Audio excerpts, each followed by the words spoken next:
As promised to you guys, we are delivering mini mid-year lists on this channel, focusing on the best music of 2024 so far. We're halfway through now, so I thought it'd be good to focus specifically on specific genres before I get onto the big official lists. I've already done pop music, so if you want to check out the best pop albums of 2024 so far, in my opinion, go check out that video. But if you want to stick around for hip-hop albums, then obviously this is the place you want to be, because we've had some really good hip-hop albums so far this year, and we're going to be looking at the best albums in the genre, in my opinion, from 2024 so far. As always, let me know your thoughts on my picks, and tell me what I should have included in the comments. I'm sure there'll be some albums that you guys want to see that I might not mention. I might still like them, I just might not like them as much as you do. So let me know. Stick around, hit the subscribe button for more content like this. We got best songs, we got best albums coming at some point as well. They're always some of my favorite videos to do, so please stick around for those. And maybe if you're feeling super generous, you can check out my Patreon as well. You'll get some perks if you support me over on there. If you join the Discord server, you get shout outs in videos as well.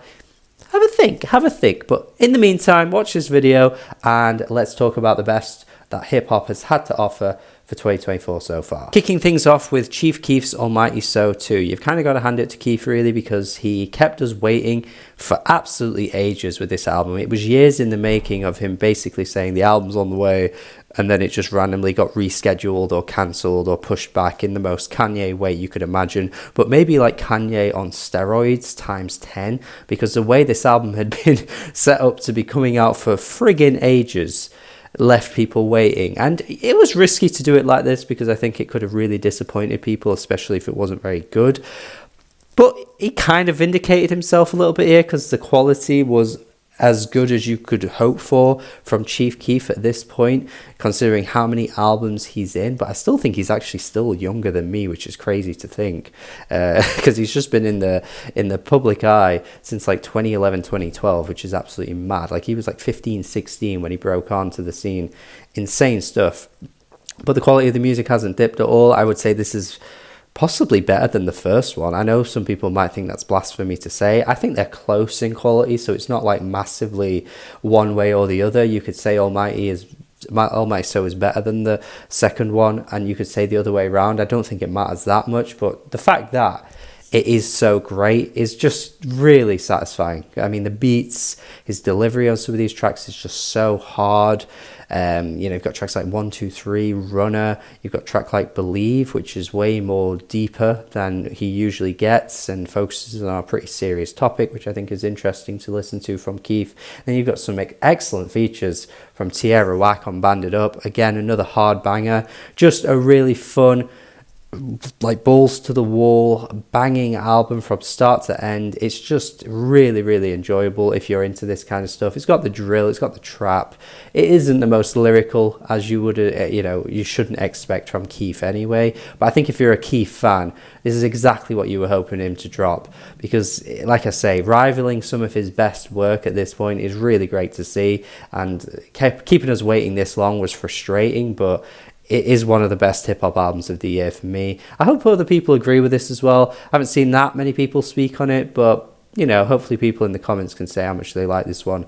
I hope you like it as much as me. You probably don't like it as much as David Rowe. I think nobody likes Chief Keef more than David Rowe, but still, shout out to him and shout out to this album. Lupe Fiasco on the opposite end is just giving you the most lyrical, thoughtful stuff that you would expect him to drop at this point in his career, because he just never has really dipped in that kind of quality, apart from Lasers, which we still don't talk about. But everything else in his discography has been at least somewhat decent. Like, his consistency is pretty remarkable, and I thought Samurai had a really cool sound to it. It felt a little gloomier in places, but he's kind of got this like rustic sound over the production, which I quite like. He's giving you just really clever bars throughout the whole thing. I just think if you're a purist hip-hop fan, this is the type of album you're going to want to hear. There was that whole thing about it being like something linked to Amy Winehouse. I didn't really look into that whole theory, to be honest with you, but if there is some link there, that is really bizarre and strange, and maybe people can alert me more to that in the comments. But even still, I enjoyed what I got. It's pretty short, straight to the point. Lupe, like I say, definitely one of the best lyricists out there. So, you know, if you're a purist in that sense, you're just getting exactly what you want from this album. The total opposite to what Chief Keef is giving you, but still, the quality is there regardless. And this leads me nicely into the next one, because I feel like it's a great middle ground between both the styles of Lupe and Keef. You've got Schoolboy Q, who is lyrical, but also just gives you really, really grimy, dirty, nasty, hard as nails bangers. I mean, just listen to tracks like Foo from this album, listen to tracks like Pop, listen to tracks like Pig Feet as well. Just so murky and disgusting and makes your face go, ugh. God, they hit hard, especially if you're playing them loud. But yeah, he's also pretty thoughtful at times, pretty lyrical. I think Schoolboy was, you know, showing to us that he still got it. I think his last album, a little shaky, but he took some time out, gave us this one, and yeah, Blue Lips is rightfully being discussed as one of his best albums so far. I'm not sure if I think it is his best. I think it's pretty much between this or Habits and Contradictions, I would say, but even still, I wasn't absolutely in love with this album. I wouldn't go that far. I still feel like I probably could have just took the hard bangers from start to end. But even still, I like the diversity. I like the array of different styles he goes for. I think it's really good. And yeah, Schoolboy Q is in the conversation this year, and that is great to see. This next one, however, is undisputably in the conversation for best rap album of the year for me, though. It's got to be Vince Staples' Dark Times. This album, I think, is just really showcasing that Vince is getting better and better with each album. Like, I know his early stuff is good. It's not to hate on any of that. I do like his early stuff, do not get me wrong. But there's just like a level that he's reached with this last run of 3 albums that I've been super impressed with, and I've been really happy to see. He's just finding a way now of just discussing topics in such a heavy way that makes it so interesting to listen to. It's very dark, it's gloomy, the outlook isn't good at all, and I think Vince knows that, and I think Vince is just capturing the essence of the life he's lived or the surroundings that, you know, he witnesses on a day-to-day basis. It's just showing the other side of things in a way that makes you kind of second guess, like, oh God, like, man, like, it isn't easy for everybody out there. It really is a tough listen at times, listening to some of his lyrics and his pain delivery, but good God, he sells it in such a brilliant way, and I am very impressed with him. I'm very impressed with it. I think it's easily up there with the best hip-hop album of the year, and yeah, I think a lot of people are seeing that as well. I think his run at the moment is showing that he can keep getting better and better, and this is, for me, his best album so far. Finally, a bit of a random one, because I wouldn't have ever thought this would make a list like this, but it's in no particular order, by the way. It's just 5 albums that I've thought have been really good in the hip-hop world this year. I'm going to end with the Yeet. Yes, I'm ending with the Yeet, 2093.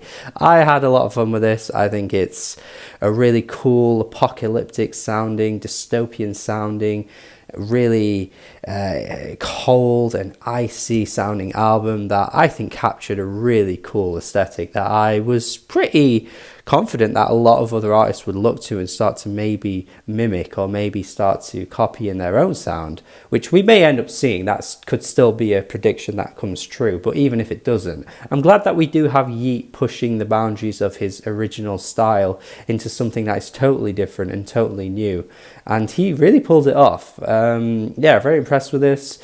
I think it's definitely the best release he's put out so far, and I am just really impressed with the world building he captured on this album. Even everything from the a promo that he did for this album, the album artwork, the style of the album, committing to the vibe the whole way through. I'm super impressed with it. It kind of reminds me of something you'd expect in like Mr. Robot or something, like the bleakness of that into an album here. And it comes from Yeet, the guy that made a friggin' Minions song. Yeah, that guy. What? Anyway, still, I'm impressed. I think it's a really cool album. Maybe it runs a little long by the end. Maybe could have chopped a few songs off of it, but still, I like it a lot. and I think it is worthy of being in this conversation. So like I say, there was no particular order to my picks there. These were just 5 hip-hop albums from 2024 that I thought were worth highlighting as some of the best that the year has had to offer. I think the second half of the year is going to provide even more excitement. I am very sure of it. We might even get a Kendrick album, which is definitely being flirted with, and, you know, maybe on the way. I mean, the year that we've had already in hip-hop with that beef was already, like, absolutely massive. So we've been fed well, even if, you know, that wasn't like an album cycle or those weren't albums. They were still part of hip-hop culture, and it's been a really exciting year regardless. So I'm definitely interested to see where the second half of 2024 takes us. Let me know in the comments what your favorite albums of the year are so far in the hip-hop genre. What have I missed off? What should I have included? And what should I check out? If there's something underrated or not being talked about all that much, please let me know, because as you know, I like to always dig around and find as many releases as I possibly can. Thank you for watching. As always, please make sure you subscribe and like the video. Check out the pop albums video as well if you are interested in that. That's already on the channel, and there'll be more content for the mid-year stuff on the way. Have a good day. Goodbye.